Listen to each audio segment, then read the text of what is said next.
So, hi everyone, thank you for joining us tonight. My name's Owen. I'm part of the Democratise working group at Greens Organise. This is our third and final event in our What Next for the Greens event series, which has been put together by the Democratise working group of Go. So I'll just make a point of saying right at the start that if you have attended, one, or if you've been a teacher's pet and attended both of the last sessions, the first 15 minutes is going to be pretty similar to what we've had before when we're going through and talking about the election and governance structure in the Green Party. So what I would say is, we are going into the role descriptions for the party and specific management positions, so it could still be worth you listening along if you are interested in going for one of those roles on GPEx on the executive committee. But otherwise, for those of you who did attend the previous events, do feel free to go and make yourself a cup of tea, grab a snack, and come back at 7:15 for the panel discussion. We'll have the next slide, please. Okay, so a little bit about us before we start. Greens Organise is a grassroots eco-socialist network of volunteers organising both within the party and in the wider left. We are independent of the Green Party. So we launched at the autumn conference last year, publishing our open letter, the Manchester Manifesto, which you can read now on our website.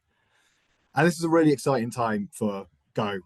Most of you will have hopefully seen that we have now released a constitution that's just been ratified, quite a large majority. We're also going to be launching a formal membership in the next few weeks with steering group elections in July. So please stay tuned for those announcements. They'll be happening very soon.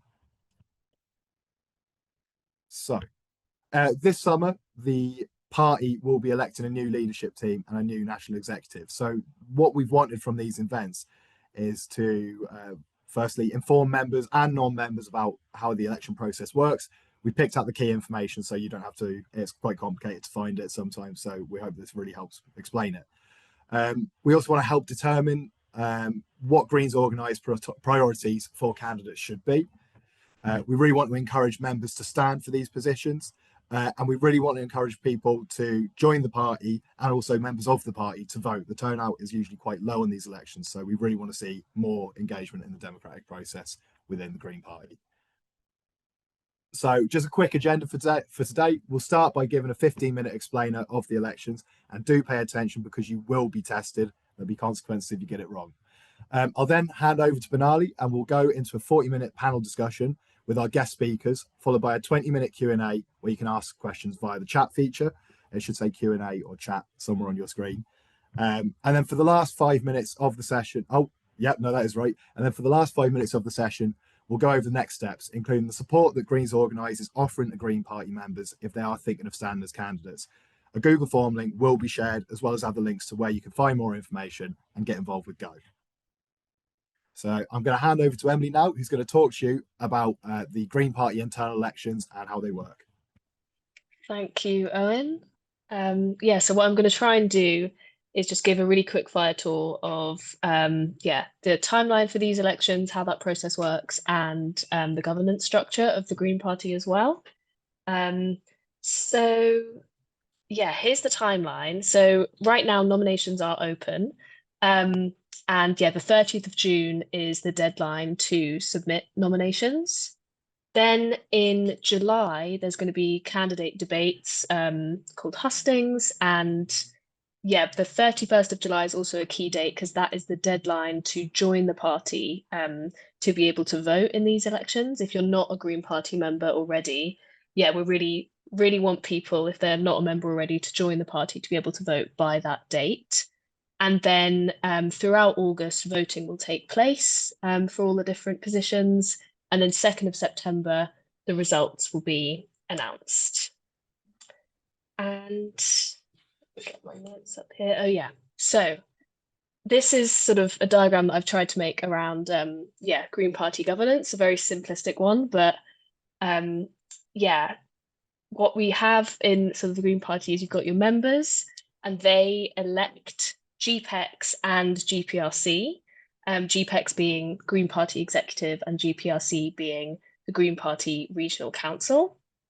And members also attend conference each year. They attend autumn conference each year. And at the conference, they can sort of vote on policy and also instruct GPEx and GPRC. So GPEx is responsible for the day-to-day running of the party. So they meet 10 times a year. They're volunteer positions, so they're unpaid roles, but they require a lot of time commitment. And yeah, they're responsible for the governance and functioning of the party.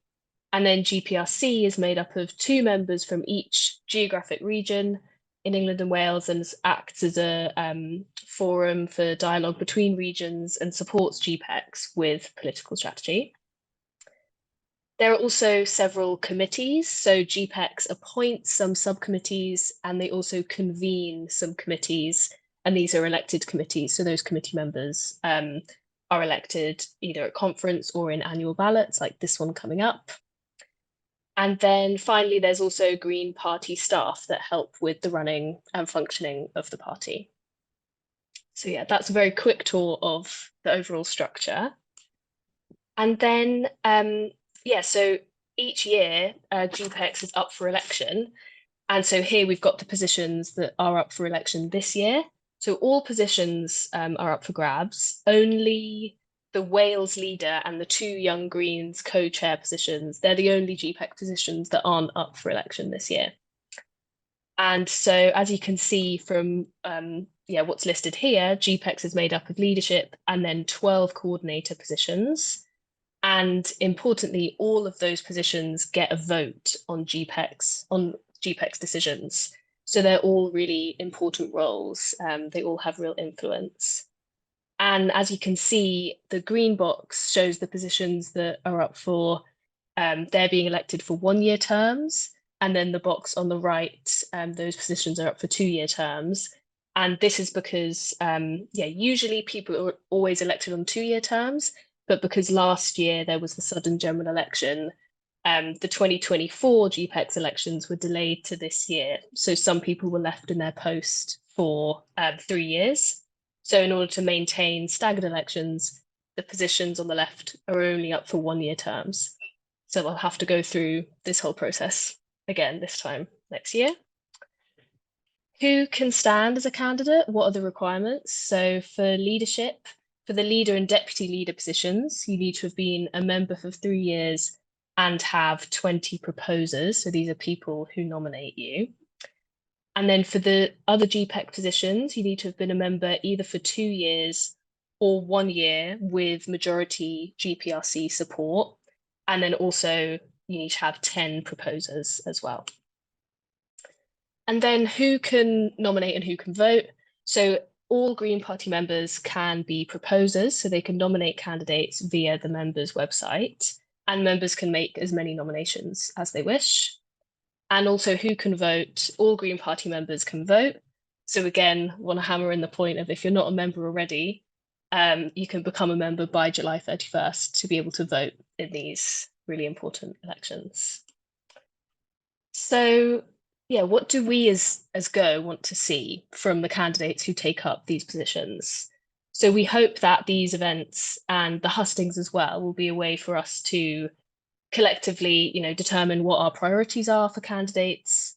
But ultimately, we want candidates who are aligned with our manifesto, what we called for in that manifesto, which called for, a more ambitious party strategy and a set of principles and goals for the party, as listed here on this slide. I won't read it all out, but the manifesto is on the Go website if you want to read more about that. And just worth noting that right now we're not in a position to endorse candidates, but we do want to help support members who align with Go priorities to stand if they're not thinking about standing already, and also support Go supporters to understand which candidates to vote for in these elections. And so this is the 3rd session out of 3. And this session is focused on party management. So what we've done is just highlighted a few of the roles that sort of fall under that, under that umbrella. So first of all, we obviously have leader and deputy leaders.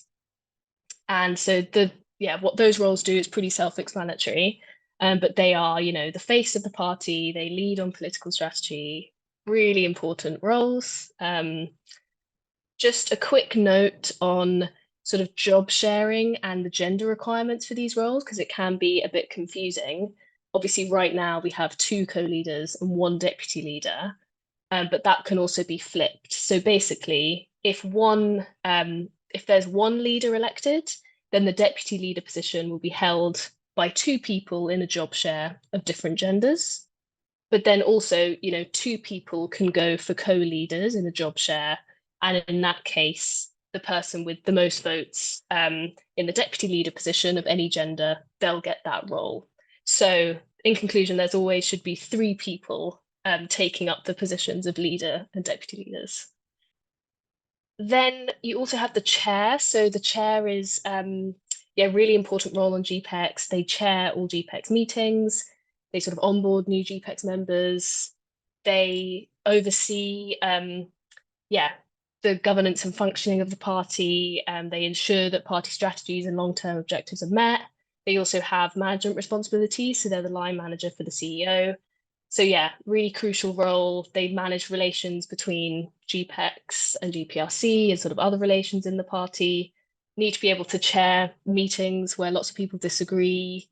So really crucial role there. And then also we have management coordinator role. So this person provides leadership steer to the CEO and chair on like governance, human resources issues, also supports local parties with that as well. Then we have the finance coordinator. So this role will often act as the treasurer, but not always. If they're not acting as the treasurer, they'll support the treasurer in that role.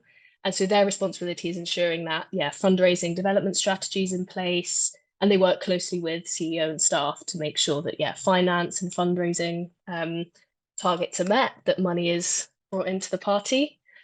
And then we have also the local party support coordinator. So they're there to ensure that, there are plans and resources like training in place to support local parties and advises on how the overall political strategy can be rolled out through local parties. So that's, a brief overview of the sort of different roles. There's more information in the role description web pages on the Green Party website. All of these roles, they're quite varied, but they all, again, have a vote on GPEx. So they're all able to influence the decisions that GPEx makes. So it's all really important. Obviously, the leader and deputy leaders, they get a lot of the sort of media attention, but all of these roles are important. And so we'd really encourage, if anyone watching feels like they have the expertise, that they'd be able to commit to these roles, and that, if you're aligned with Go aims as well, we'd really consider you to standing for these positions, and we'll go more into the support that we'd be able to offer after the panel discussion. And the last thing I'll say is just these roles, they do require significant commitment and effort in order for them to, really make an influence on the party. And because they require so much time commitment, they have often been dominated by a certain, certain people in the Green Party, perhaps more financially secure, with more time on their hands, perhaps older and retired. And so, but, we want members from across the party to stand for these positions, to have a diversity of, perspectives. And so we'd really encourage anyone who feels like they might be up for it and who have the right requirements to consider standing. But more on that after the panel discussion. And then finally, just a last point on thinking about who to vote for these different roles. So we think that it's often really easy to see who's professionally competent for each of these roles, but the politics of candidates is often overlooked. And of course, candidates' political leanings are going to impact the kinds of priorities that they bring to their roles. So on this slide, I've just listed, some examples of the kinds of comm strategies or policy recommendations that sort of different politics can lead to. It's quite simplistic, but just to give people an idea.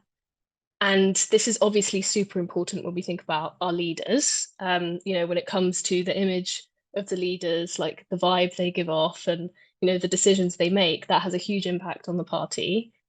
But also these kinds of politics also play a role in the decisions that are made by coordinators across GPEx. So yeah, it's obviously not as simple as different candidates fitting neatly into these boxes. They will have strategies and priorities that, you know, go across these or beyond these. But we think it's really important for people to be aware of the different politics that candidates may have. And so, yeah, we'll pause there because we want the panel, you know, they'll get into these topics a bit more deeply. But now it's quiz time to check that people were in fact listening.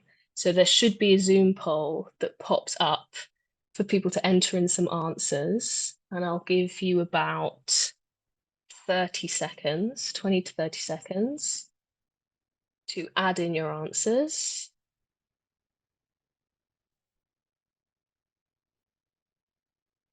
We did have countdown music for the last one, but that might not be possible this time. Just imagine countdown music.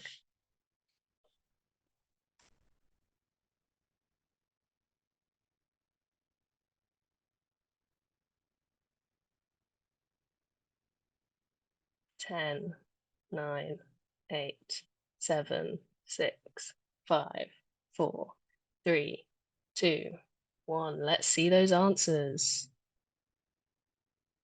How did people do?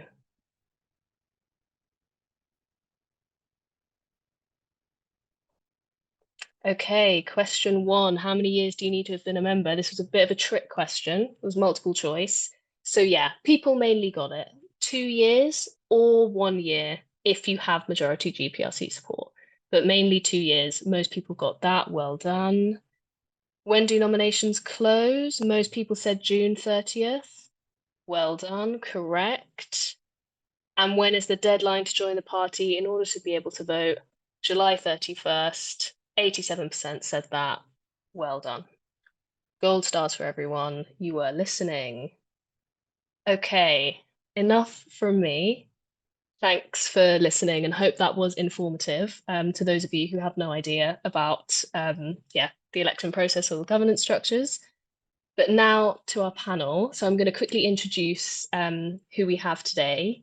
So today we're joined by, Benali's going to host the discussion, Islington Councillor and Green and Independent Group Leader. We've also got Florence Pollock, former GPEx Management Coordinator. We've got Juliet Michaelson, co-director at Possible, and Shanice Octavia McBean, activist in Sisters Uncut and co-author of Abolition Revolution. Thanks so much to all of you for joining us today. Benali, over to you. Great. I'm going to kick off with a bit of a preamble just to set the context and maybe the political space of what we're operating in. So the Labour Party's governance challenges are well documented and indeed played out across many newspapers and many headlines. Fundamentally, you had an institution unwilling to yield to its new democratic leader and instead bent on resisting and frustrating. Constant leaks, shadow operations, access not granted, a parallel election campaign focused on loyalists rather than a team strategy. Indeed, if the Labour Party had been more united, might have we seen Theresa May ousted in 2017? History is full of what ifs. I've seen many good friends, and indeed many former Greens, burned out from politics because of their experience of the Labour Party. The party's structures and traditions seem designed to bewilder, to abandon enthusiasm, to frustrate member engagement and democracy. There's lots to learn from, lots to be mindful of, and lots to just absolutely not replicate or emulate.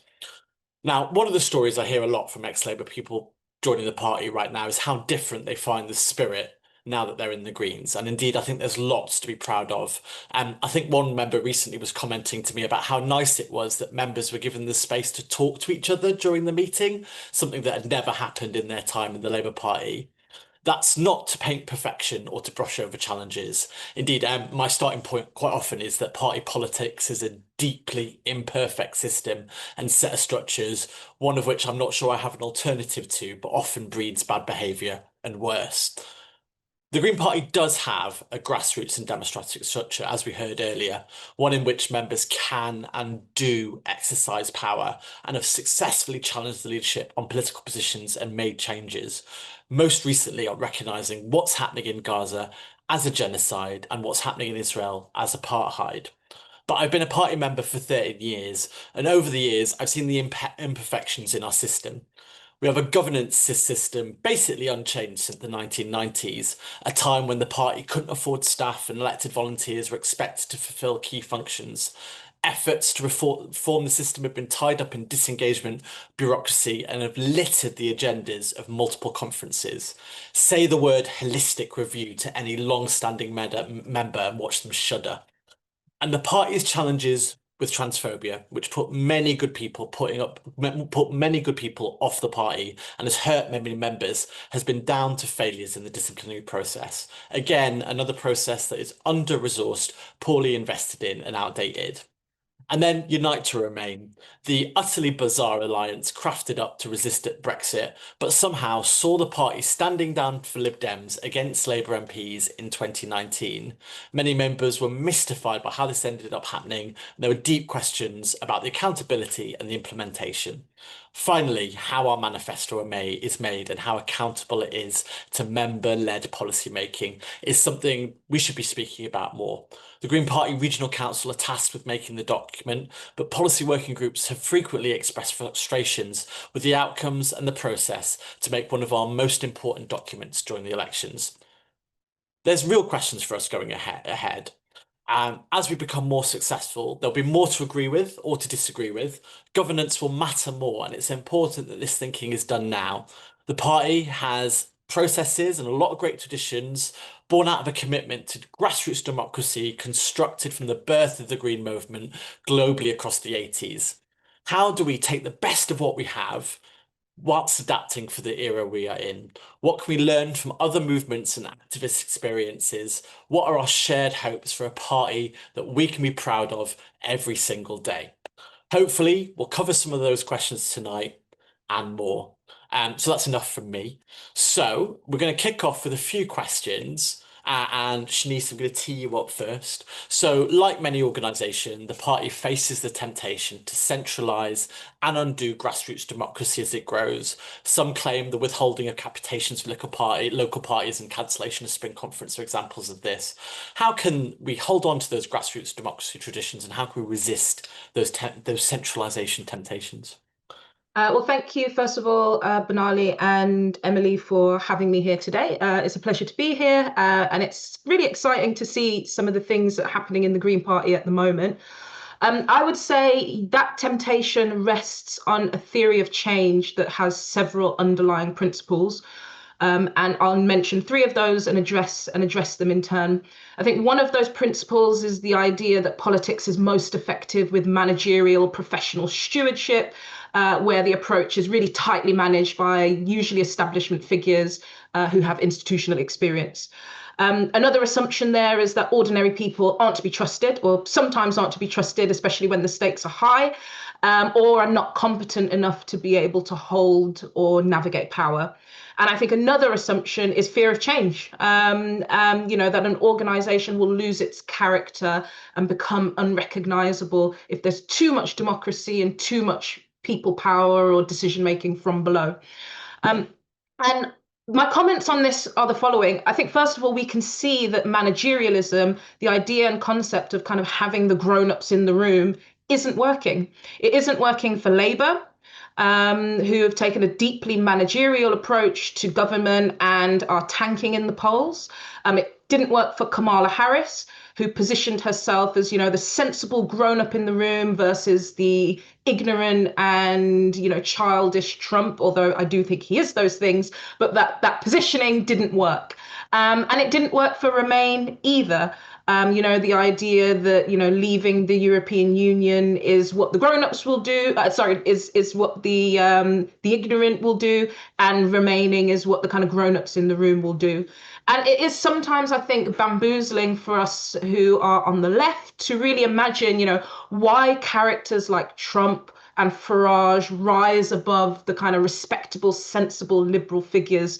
But I think what that points to is actually the deep crisis of democracy that we're in at the moment, the real sense of disenfranchisement, and the overwhelming desire that people have for real, tangible, meaningful, material change.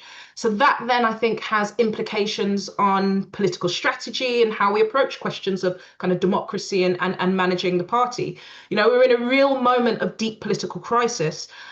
Crisis of the established political system.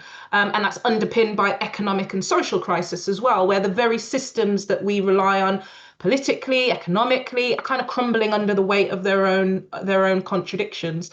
And I think we can only unlock the anger, but also the passive anger of people who, for example, don't vote or aren't active or engaged in politics. We can really only unlock that by making people really truly believe in their own political strength and their own agency.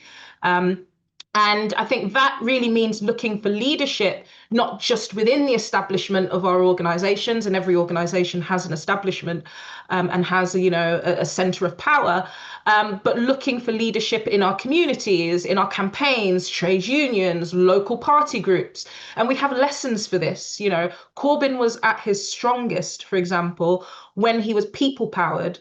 The way he was able to get the vote out in 2017 was a complete shock to the entire political establishment, and that's because it came from below. By contrast, he was at his weakest, and you kind of alluded to this, Benali, in your intro. He was at his weakest when he was following the establishment positions, for example, on Brexit, for example, when he tried to triangulate on questions of policing in the moment of, the rise of the BLM movement, over fears of appearing too radical. And I actually think we need to take some lessons from the right. And I really disagree with much of the left who think that the lesson to take from the right is that we need to be more right-wing. I think that's absolutely the wrong lesson. I think the lesson from the right is we need to be more confident in our principles and our beliefs. We need to start putting lines in the sand, and we need to start sticking to what we know is right and true, whether or not people view that as radical or not. And that's what I think grassroots democracy allows us to do. People know what's best for themselves and their communities and their families and their colleagues and their friends. And I think, democracy enables us to really, truly live our principles. So I would say, just to kind of draw what I want to say to a close, our principles are good principles, on the environment, on social justice, on economic justice, on being against apartheid and imperialism and genocide. These are good principles, and these are principles that most people on our side really strongly, truly believe in. So there's lots of reasons to trust grassroots democracy from a principles perspective, but I think there's lots of reasons to really boost and trust grassroots democracy from a strategic perspective as well, because the status quo is probably the most radical position that you can have in this moment, because it's clearly the one that's doomed to failure. Doing the same thing over and over and over again, the status quo, being afraid of change, is failing badly. And I think in this context, strategically, a thriving, vibrant democracy is actually the key to success. It's the key to building a mass movement. And I think caution and the status quo are the complete opposite of that. And I think just the final thing that I want to say is there are mechanisms for making democracy, I guess there's sometimes fear that with a grassroots democracy that is thriving and where people, drive strategy and drive change, there's a real fear there that, you might lose control, that, things might go in a direction that you don't want them to go in. But democracy also comes with accountability, and we need to be thinking through, what are our clear structures for popular and collective accountability. How do we hold people, each other, not just elected figures in the party, but each other to collective agreements? What are our processes and procedures for doing that? And concepts, I think, like transformative justice can really help us stay grounded when things go wrong. You know, do we prioritize learning, growth, and renewal when things go wrong in a democracy? Or do we prioritize punishment, separation, and social chastisement? And I think this moment requires us to be really bold in both our visions and our horizons and our action. And I think real democracy enables us to do that. Amazing, Shanice. What a brilliant starter for 10. And yeah, I'm definitely very mindful of that. The right never get told to question their right would drift right, but a centimetre to the left, and we're being too bold, we're being too bolshy. We've got to resist that. We've got to be true to our principles. Florence, Juliet, just to give you an opportunity to come in on this question, was there anything that you wanted to kind of throw in? I think I just agree with everything that Shanice just said. I'm not sure I have anything helpful to add. I think it's really important that we're a party that's built on activists and grassroots, and I don't think we should be centralising things in any way, to be honest. So yeah, I agree. I suppose I had a reflection as a sort of from my charity leader perspective, which is that, you know, when you get into it, I guess it's a reflection on the point Shanice was making about managerialism and that whole tendency, because I think my experience is that when you are in a leadership position, you get asked to make a lot of decisions. It's very habit forming, and you can tend to think of yourself as the person who should be making the decisions. I know that just within the structures of our small charity, we've got some things which kind of are designed to impose structure and discipline on the leadership. For example, I'm a co-director, so I'm part of a co-director team. I don't take sort of like single person decisions about the organisation. We have a recognised union and so on. And, you know, I am aware, just in my experience, of the kind of discipline and accountability, as you've said, that those do bring. And so I can, you know, I can recognise that pull towards trying to centralise just from the experience of being in a leadership position. But yeah, absolutely agree with everything that's been said about the need to resist it. I mean, I'm just going to throw in, I mean, I think some of the things that I'm particularly proud of in terms of Green Party policy are kind of our policies on power and democracy, right? We are the party that believes citizens' assemblies are a great way to hand more power to communities to do things differently. We've got great policies about reforming how we're governed.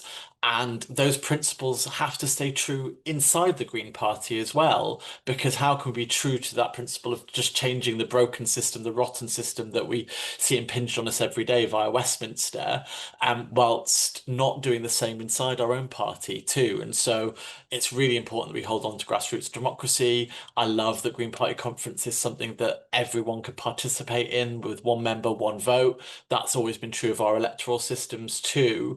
And I think, again, those are principles that you know, I don't think they're under threat, but they're ones that are absolutely to be held on to and to be cherished. So I'm going to jump on to the next question. So what does it mean to be a decent employer, attracting and keeping staff when the pressure and political stakes of this movement are so high? And Juliet, I'm keen to bring you in on this one. Yeah, thank you. And yes, thanks very much for having me here. So yeah, I mean, I'm talking from the perspective really of my current leadership role, which is at Possible. We're a climate charity. We've got about 20 staff, and I think we get pretty good feedback, right, when people are leaving, from people who interact with us, that we do kind of work hard at our role as an employer. We treat our culture and the whole kind of project of organisational development as a project, something that needs time, that needs resources, and not an add-on. We see it as an absolutely vital part of achieving our goals. You know, if you're an organisation, essentially you're a group of people that is trying to achieve a set of aims. And so, you know, the well-being of those people isn't just a sort of buzzword. It is absolutely like the primary thing you need to achieve them. So I think, you know, the first thing I'd say is that sort of primacy that you need to give to your culture, looking after your people as a key project. And then I kind of jotted down some specific things that we do at Possible, which are very much things that have developed over our 15-year plus history. So they're not down to any one person. And, you know, definitely need to preface this by saying we absolutely don't always get everything right as an employer, as a set of people kind of leading the organisation. We're constantly in the process of learning and adjusting our approach. But I do think there are a bunch of useful things that we do that might be kind of useful to mention. So these are the things that kind of came to mind when I was reflecting on this question. One is that we've, in the last few years, done a collective project to define a short set of key values and the behaviours that derive from them. They're kind of embedded throughout the organisation. So ours are joy, daring and community. And we don't just kind of have them up in some, like, you know, poster on the wall that no one ever looks at. We actually really embed them. So in our monthly staff meetings, we celebrate our colleagues for specific examples of living those values. And it's right from the outset, sort of setting out the kind of organisation that we want to be and the ways that we want to be relating to each other. Related to that, my number 2 is that we really value fun. I know that it can be a kind of icky when you've got kind of like leaders saying, let's have fun, everybody. But I think if you find ways of doing it that's really authentic, like one of the things we do is in our fortnightly kind of staff stand-up meetings, we always have kind of a topic for debate that we structure people's updates about. And these are things like, you know, which is better, green or brown bananas? When does Christmas start? And these ways of like allowing people to kind of interact with each other in ways which aren't just purely focused on the tasks at hand, I think really helps build the sense of community, people's relationships, and bring humour into things. Just the kind of some of the basic stuff about like really looking after people. So making sure that you are having catch-ups, managers are having catch-ups with people that include looking at people's well-being and their workload and their personal development, not just sort of asking whether they've completed a set of work tasks. I still hear about like lots of organisations where people say, oh yeah, I didn't have like a proper like review conversation with a manager for 2 years, and you're like, okay, so sometimes just doing the absolute basics of things. And then another thing I think we do, which is very useful, is and I think we're going to come on and maybe talk about this a bit more later in the discussion, but is kind of overworking, because I think we have a culture which almost has made it taboo for people to overwork. Like people are very, very careful to share when they're clocking on and off, not from the opposite of a kind of presenteeism point of view, but people are sharing that they're taking to flexi time, they're using our toil policy if they overwork, and managers who see their jobs as like taking work away from people rather than the opposite. Another thing that we've put a lot of effort into over the last few years is an organisational commitment to anti-oppression. So we are aiming to go beyond just diversity and inclusion, and really thinking about what it takes to make our workplace somewhere where people from marginalised identities can flourish. So some of the things we've done are set up a support and development boost fund in recognition of the fact that people from marginalised backgrounds often have faced over their life and over their career a big gap in the kind of development opportunities that they've had access to. And so this is providing extra resources beyond just a standard training budget to kind of try and make up those gaps. We've also encouraged staff to form caucus groups, so people from similar marginalised identities have a space to come together, share experiences, and sometimes raise issues formally with the organisation from the point of view of that that identity. And then also just being very open about the journey that we're on. So, we say we're aiming towards an anti-oppression approach, but we don't think we've reached it. We've done quite a lot to talk to other organisations about it and really kind of share learnings and just kind of push this as an idea, as something that, we should be focused on as employers. Another thing, which is, again, really part of the basics, but pay, having clear and fair structures around pay ratios, clear processes for pay progression, pay increases. We've had some really interesting discussions with our working class staff caucus about the approach we've taken. So in some years, when we were doing a cost of living pay rise, we've kind of taken an approach which weighted that pay rise towards the lowest paid job grades. But the working class caucus came back with some really interesting feedback saying that that sort of made assumptions that people in higher paid grades had access to wealth or financial stability, which were not necessarily true. So I think that there's a lot of careful thinking that needs to go into like how you, you can start with progressive values around pay, but how you actually implement those needs a lot of thought and consultation and collaboration to get that right. And then my last two, one is supporting mental health seriously. So like I think all managers should be knowledgeable and comfortable talking to people about mental health and mental health challenges.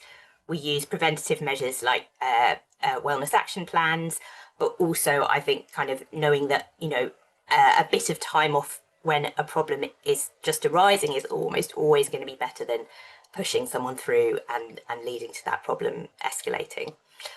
And then finally, and I think this links back to some of the discussion in the first section of this panel, is about leadership, which is open to hearing when they get things wrong, prepared to engage in meaningful conversation about how to do things better.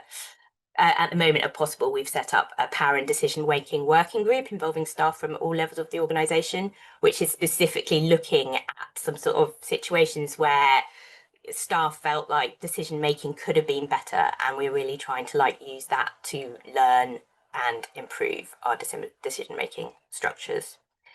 That is just a kind of, as I say, kind of set of things that I jotted down when I was thinking about what we do. I think any organisation which is setting out itself to become a really good employer needs to kind of really look at its own priorities, where it's starting from, where its people are. There's not going to be kind of a set of just off-the-shelf things that the Green Party will just be able to do. You've got to go through the process of working out what does this mean in our own context. But there is a lot of great, work out there from a whole bunch of really interesting progressive orgs and orgs like RAD-HR, who are helping collate approaches across progressive organisations. So, I think there's a lot of really interesting and valuable work to be done. Thank you, Juliet. Super interesting. I think lots for us to take in terms of how we treat our staff team. But also I was listening and thinking, how do we build that into our volunteer network as well? I think lots of those principles about anti-oppression and leadership and self-care deserve to be embedded for our volunteers and our local party structures as well. So I'm definitely keen to think about that. So I've got a related question for Florence and Shanice that I'll bring you in, because it does talk about similar kind of staff resources. So is the party making best use of thin resources between elections, comms and campaigns? How could community organising and electoral work be balanced to build a popular mandate for the Greens in 2029? Florence, I'll bring you in first. Thank you. And yeah, thanks for having me here. I just wanted to quickly speak to the previous question, because I think it's really important that we support staff and prevent burnout. And I think that is, especially in the kind of organisation, being a political party, the kind of peaks and troughs you have of activity and pressure, I think it's really important that we do look after our staff. And when we won't be successful if we're not looking after our staff and making sure that they're treated properly. And yes, onto the current question. So I think, elections, comms and campaigns, I think they all need to be balanced really carefully, because I don't really see one of them as being more important than the other. I think they're all very important to our growth and success. And so, for example, we have 1.5 staff members to support Greens once they get elected, but then we have a whole elections team. And I think this kind of ties into what we've been talking about as well. Like, how are we supporting people once they get elected? And does that also need to be a consideration in this? Because also, people that become councillors, I think, are also part of this conversation of how do we support them? How do we promote them? How do we make sure that they are looking after themselves and are able to do, their jobs?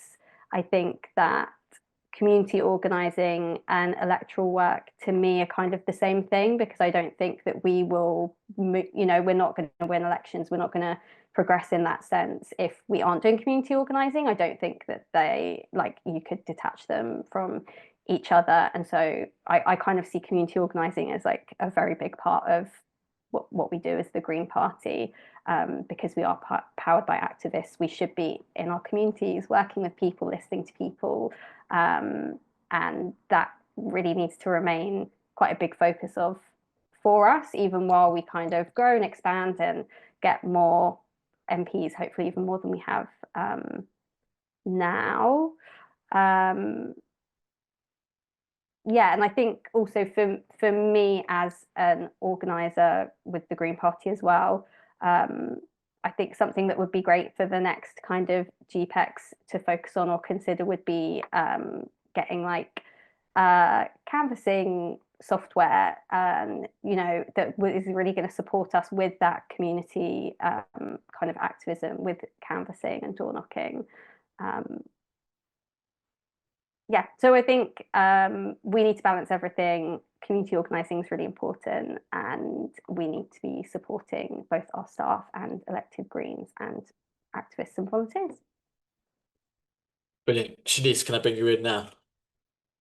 Yeah, sure. I don't have too much more to add onto what Florence has said. I guess the only point is that, you know, Reform are running buyers clubs to help people with the cost of living crisis. So we only see what they're doing kind of in the media and, you know, how bombastic and, you know, extravagant they are on social media, fighting and warring with everyone. But they're also on the ground. And so I don't think there is any distinction, or a meaningful distinction at least, between community organising and electoral work. One of the big challenges I think that anyone in politics has, whether you're part of a party or whether you're part of a campaign group or a social movement, is building trust. What is it that you are offering communities? You're not just kind of lecturing them on what they should believe, but what is it that you are offering in terms of making a real difference to their lives?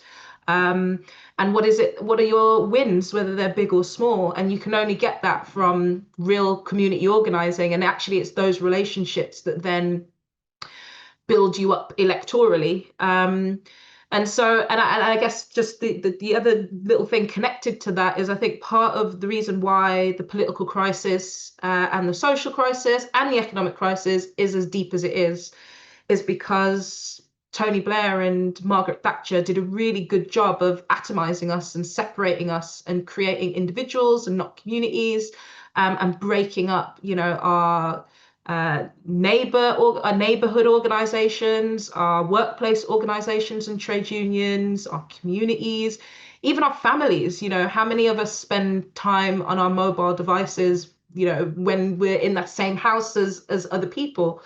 And so I think community organizing is really, really essential to bringing people back together, creating senses of you know, connection, and, you know, that together we can be powerful and together we can win things. And also that is key to rebuilding electoral blocks. If you want to talk strategy, you know, I think you can't build electoral alliances without connecting people and making them see each other. And that's what community organising does.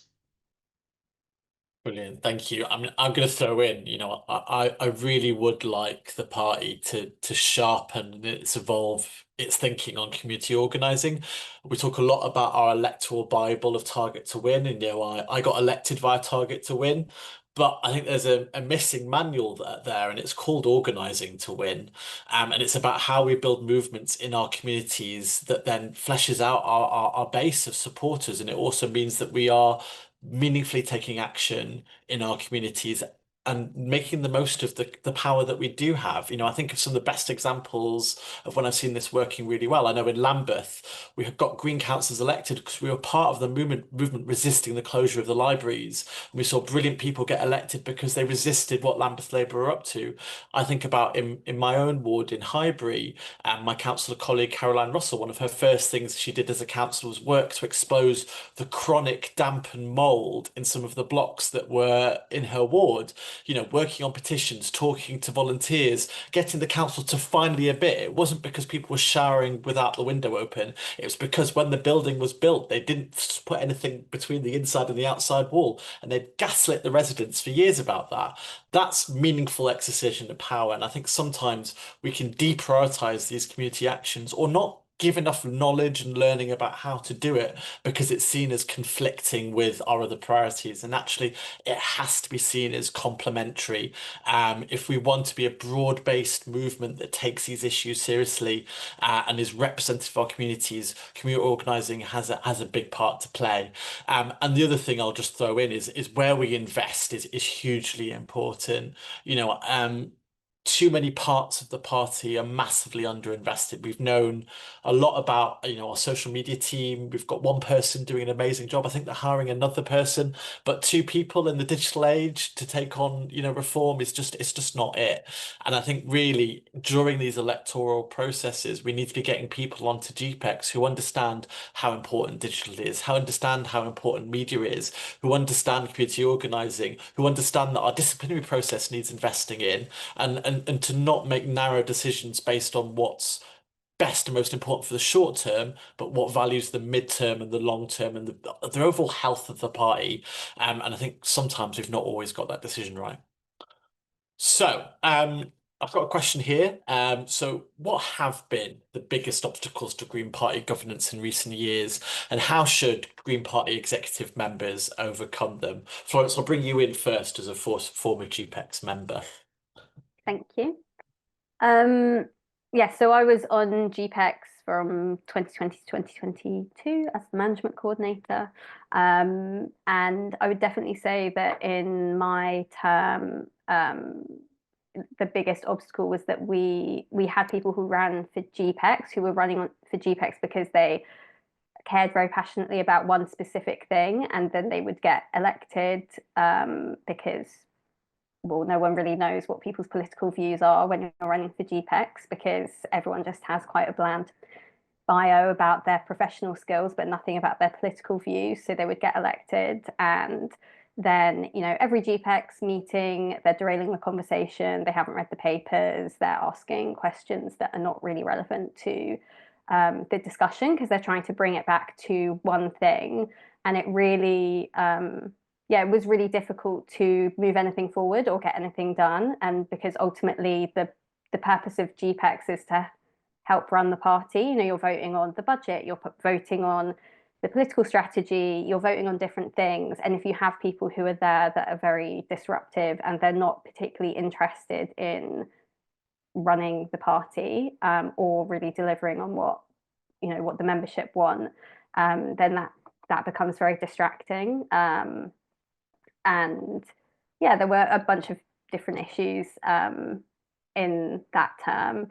And I think what I've heard is that that's not so much of an issue now, which is great. But I think, a big thing is like kind of unity within GPEx, not to the extent that, you don't all have to agree with each other, but being able to trust that your GPEx colleagues are not leaking, confidential discussions, that everyone's there because they want to actually do what's best for the party and move things forward. And then, part of that comes out, some of the legal issues the party has had. That's definitely been an obstacle because it takes up a lot of time, a lot of money, and it detracts from, our ability to have an effective political party. And there's obviously the concern that then becomes the story, like it has done with other political parties when they've had those kind of issues. And I think some of this comes down to something that Benali has touched on, which is our disciplinary process. I was also on the party's disciplinary committee for a number of years and saw kind of how dysfunctional that was. I've not been super involved the last couple of years, so I'm not sure if there have been changes. I hope there have, but I'm not sure. And I think that's definitely, a lot of this ties into things that can just distract from our actual political aims and what we should be doing. And I would love to see some kind of investment in the disciplinary process, outsourcing it, employing people to work on it, because you're putting a huge burden on volunteers to run these processes that someone else would be probably paid a full-time salary to do. I think that actually is something that's very important for the party to get right, because if we don't, we're going to continue to have the same issues, and as we get bigger, those issues will get bigger and are more likely to cause reputational damage for us as a party. Great, thank you, Florence. I'll bring in Shanice now. Yeah, I don't think I've got too much more to add on that, to be honest. Yeah, I think I'll just leave it to what Florence said. I think, yeah, it's great. Brilliant. And Juliet? Yeah, I mean, I think somebody earlier mentioned sort of staff burnout as a kind of a big challenge the party has been facing, and you know, I do think that like an organisation that exists, you know, to work to election cycles makes that particularly challenging, because you know you've got those periods where it's almost like absolutely expected that you know people are giving every hour under the sun to something, and yet we know that you know that is not conducive to avoiding burnout. You know, that is what leads to burnout, and you know I do think it'd be worth doing some really creative thinking about how to manage some of those challenges. You know, I think that often when I see people kind of just overworking, it's that sense that like they are holding something, they're responsible for something that no one else can do. And I was thinking about, you know, kind of, are there creative approaches about really making sure people are doubling up on holding tasks so that people can step out and come back in? I mean, I think this is part of my experience from being in a co-director team where we build some of that in, and really thinking about some of those sort of approaches, because it's not, you know, it's so inevitable that those sort of intense periods will create problems like that. Great, thank you. I'll just throw in that, you know, I definitely think, you know, one thing that has been in the news a lot has been the party's battle over, you know, our principles on trans rights. There have been a group of people desperate to unpick democratically passed policy for a long time, and to be honest, that has riven the party and has been the main dividing line for too long. And actually, we've not been talking about economics. We've not been talking about Unite to Remain, because it seems to be the only conversation in the room. Now, I'm really glad, I think we're starting to move past that. And I think there's a big position in Greens Organise to just kind of say really clearly, like, our policies are great on this space. Let's actually start talking about things that matter, like our position on grassroots democracy, how we're going to exercise power, and you know, Greens Organise organising and out organising some of those forces that have come into the party as entries to try and unpick some of that. I think is really important and really valuable. So we're going to transition into kind of your questions now. So I think Rob, you're going to be helping me discern what we're going to be asking the panel.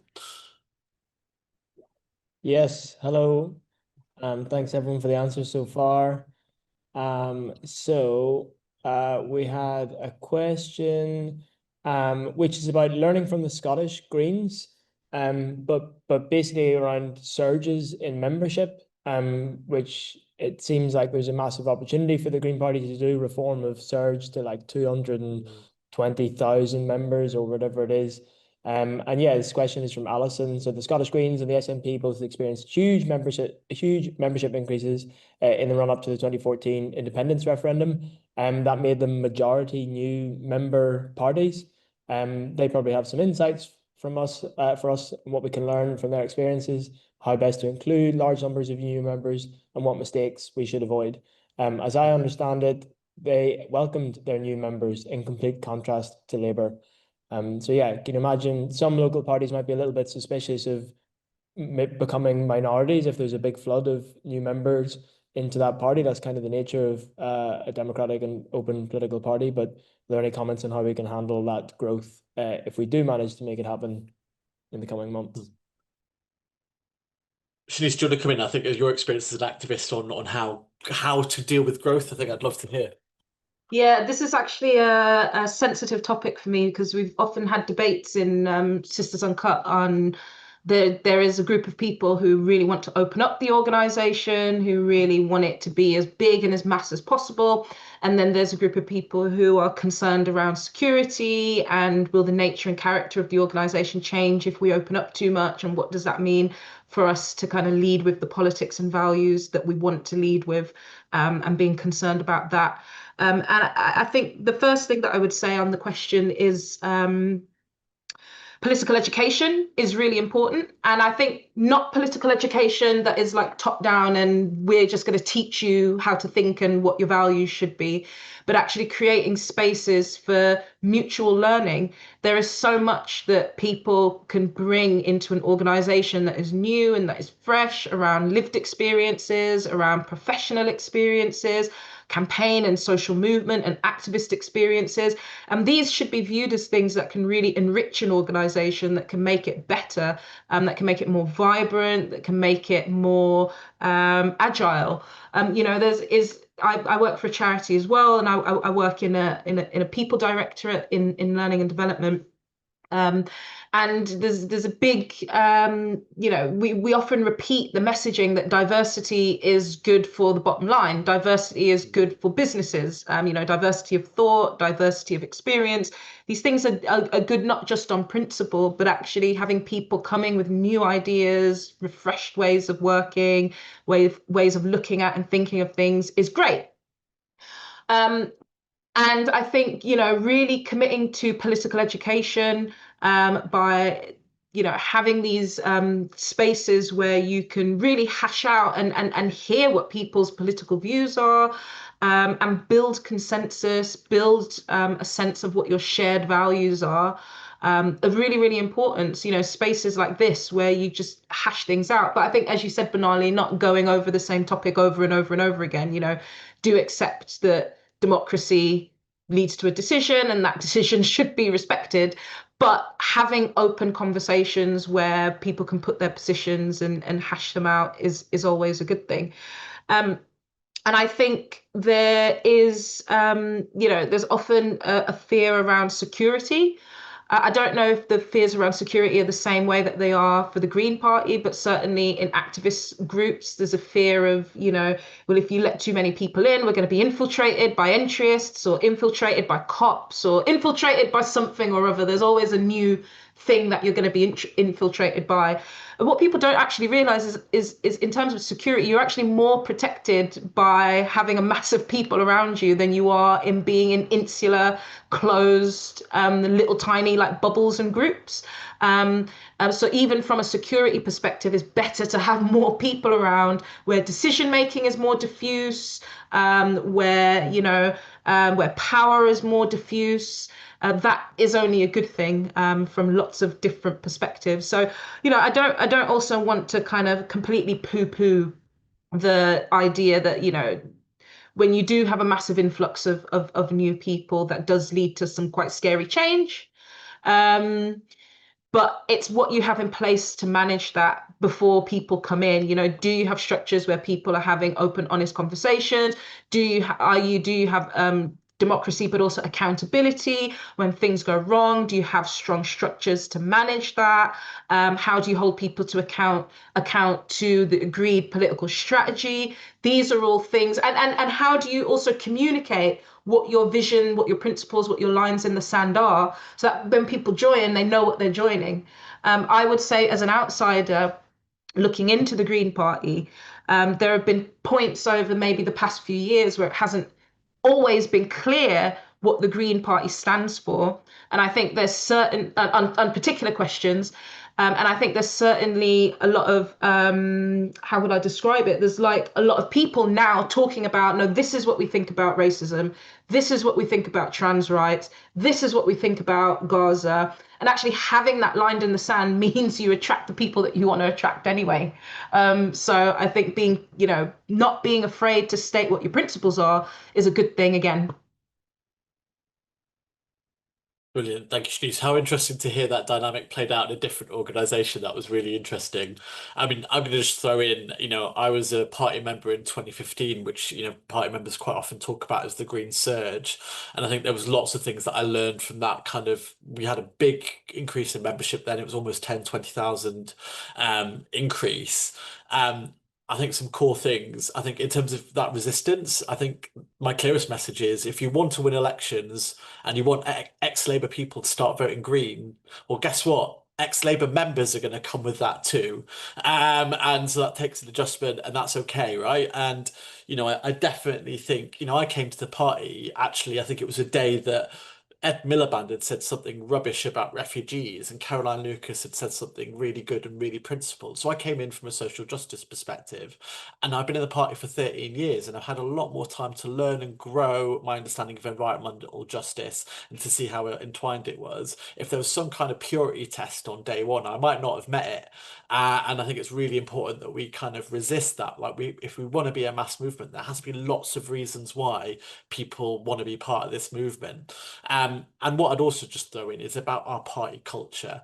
Now, I think sometimes we can look at new members and say, if you're not interested in leafleting and door knocking, we're not interested in you.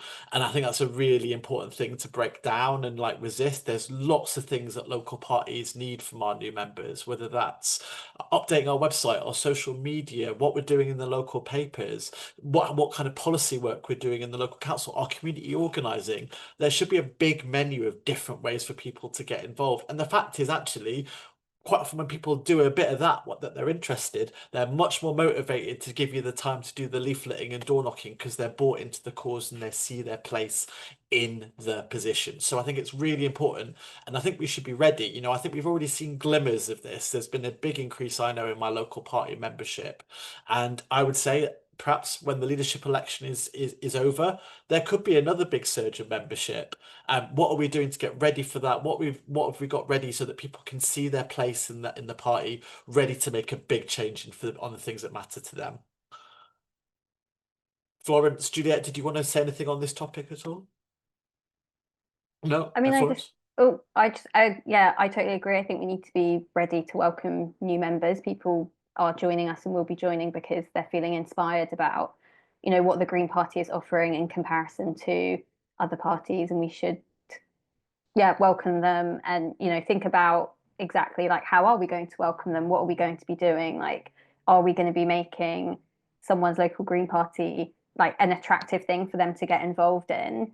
You know, in our local party, we've started having, you know, a section at the beginning of the meeting to welcome new members, and like, is someone calling up new members and saying, oh, you know, do you want to get involved? And also, not kind of writing someone off because they don't want to, they've never been door knocking or they don't have time to do something at the moment, because people go through different phases of time. You know, maybe when they first join, they're like, oh, I just want to give my support and that's it. But maybe they'll come to a social and they'll meet people and they'll think, oh, actually I have a bit of time now, I'll do some leaflet delivering. And, you know, all of that is valuable. Like, we will never win more parliamentary seats if we don't have more people involved. So we should be happy and excited to have people join.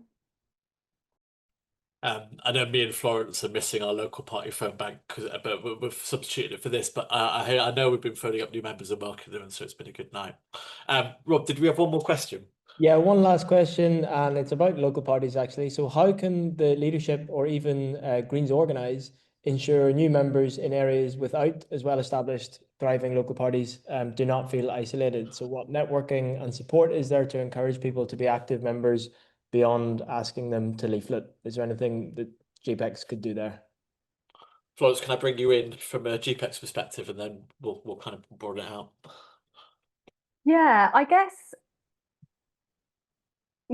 from a GPEx perspective, you know, there are lots of networks that are not necessarily geographically based. You know, you have like Muslim Greens and Greens of Colour and different groups that people can get involved in.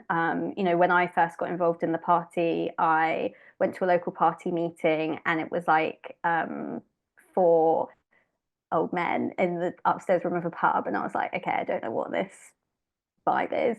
But actually at the next meeting there was one young person there and they were like, oh, have you heard of the Young Greens? You know, they do all of this stuff. And that's what kind of got me really involved and hooked in. And I think it's, you know, making sure we're promoting all of these different groups that people can get involved in that are not necessarily your local party meeting. We do have a role on GPEx, which is local party support officer. And, you know, I imagine that they're working with local parties to see how they can be supportive and welcoming, you know, of new members.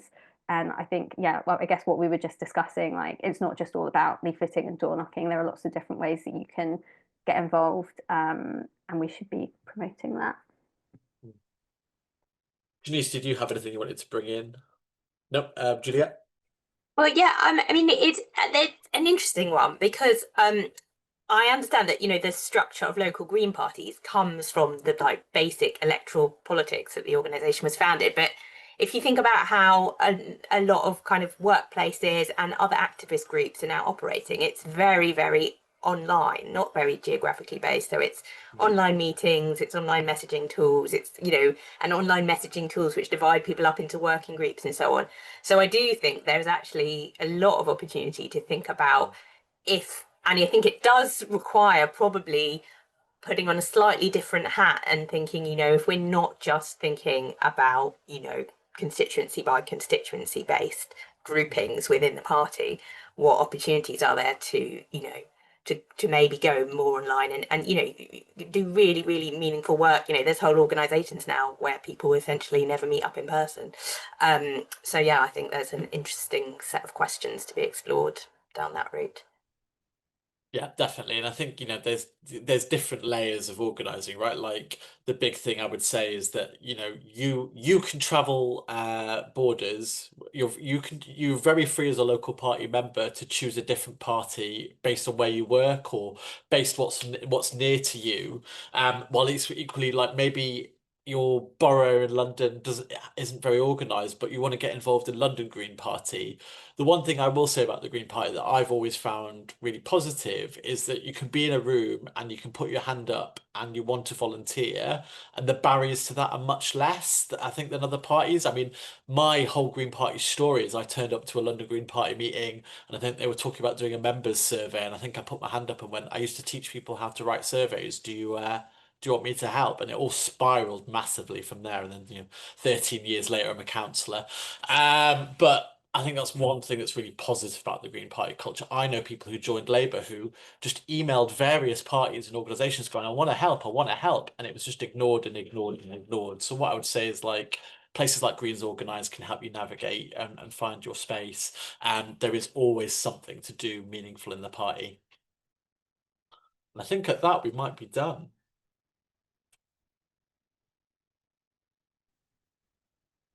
Nice one. If Dan, we can get the slides back up on screen. I just want to say, first of all, thank you to all of our speakers today for joining us. I appreciate you taking the time out of your evenings to come and share your thoughts and perspectives on what are these. Like, they can be, you know, quite tricky topics as well, quite technical topics as well. So yeah, really appreciate all of your insights tonight. It's been really good. Just following up on what Benali said as well. So in terms of, you know, Greens Organise, we are looking to support you going forward. Make sure I've got the right slide there. I might have skipped ahead. So we obviously have this timeline coming up of internal elections. So as Emily said earlier on, nominations will be open throughout June. The 30th of June is the deadline for nominations. Throughout July, the hustings will take place. So these are the debates between the candidates for the various governance roles. And the 31st of July is the deadline to join the party to vote. So as long as you're in the party by then, even if it's a day before August when voting opens, you will be able to vote in the elections in August, with the election results being announced on the 2nd of September. I'm just going to make sure I didn't miss a slide there quickly. I will go forwards anyway. So there we go. So in terms of actions to take away from this session, first of all, and really importantly, if you're not a Green Party member, become a member by July the 31st in order to vote. If you are interested in standing as a candidate, please fill out the Google form. It will be sent out via email. Go want to support you. We want to see real engagement in the internal party democracy of the Green Party and see really positive change there and some new voices in there that might not have ever considered it before. And finally, if you've missed the last talks, they are also up on our YouTube, and please do share them with anyone else who wants to learn more about the GPEx elections or anyone who may want to stand as a candidate rather. These links will be emailed to you. Now, finally, as I mentioned at the start of this session, Go is launching a formal membership very soon, and we need everyone to join. We want to ramp up comms, deliver political education, build connections with wider movements, and more. Having members will allow us to step up and be the organising machine we're destined to be. So please look out for membership announcement in your inboxes or on our socials. And final point there is say thank you all for coming to this event series. We hope that it's been informative. I want to thank all of the guests once again. They've been fantastic, both for tonight's event and every single one we've done. And I hope that it's been inspiring to some people who are thinking about standing as candidates if they weren't thinking about it before. We'll see you all very soon, and onwards and upwards with go. Thank you.